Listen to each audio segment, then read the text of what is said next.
My dear residents, my dear children, thank you for joining me for today's storytelling. Well, I think many of our children have big feelings, but sometimes you may hear from your peers, your classmates, or even adults telling you not to be so sensitive. Ooh. So today I've got this book. It's called Sensitive, and it's written by Sara Levine and Mehrdokht Amini.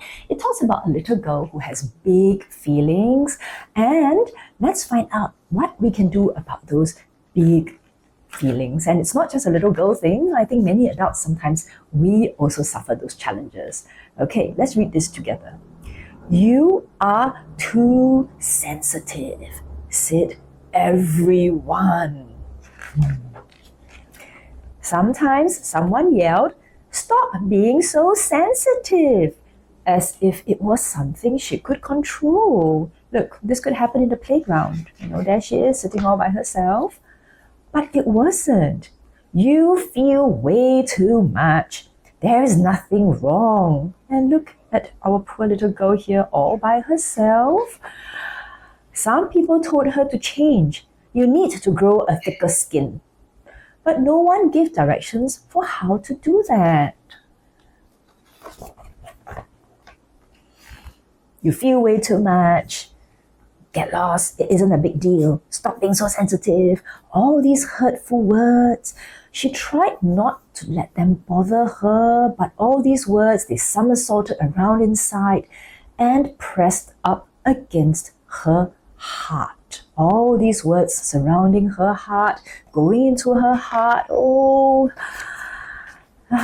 finally it got so crowded, so full of the words that other people said that she couldn't hear her own thoughts or feel her own feelings. She wished the words would just be quiet. Now let's take a closer look at this picture. All the hurtful words. Stop acting like a baby. Your feelings frighten me. What is your problem? You are too intense. Oh, go away, she shouted. But the words did not budge. They lived inside of her, wrestling and jostling and tumbling and making one big, enormous mess. This was how she felt, how she was feeling inside her. She needed some time alone to think and rest. To think and read and feel and imagine. To think and create. Until at last she knew what she had to do. She had to write everything out. And so she did. Let's look at this picture. A little happy place for herself, and this happens to be her bed. She wrote it all out. Some time to herself. She rested, she thought, and she transformed the things that people told her into something new. Let's recreate all these words and let us think about how we can process them. You are sensitive and it's a big deal. Your feelings are real, so stop acting like they are not. But nothing is wrong with you. It's okay to feel big things. Being sensitive is your superpower. You need to stop to take everything in. You need to feel so you can grow. And this is what will make you seriously strong. Yes, she wrote all that out instead of one big mess. She couldn't get all the words, everything said out.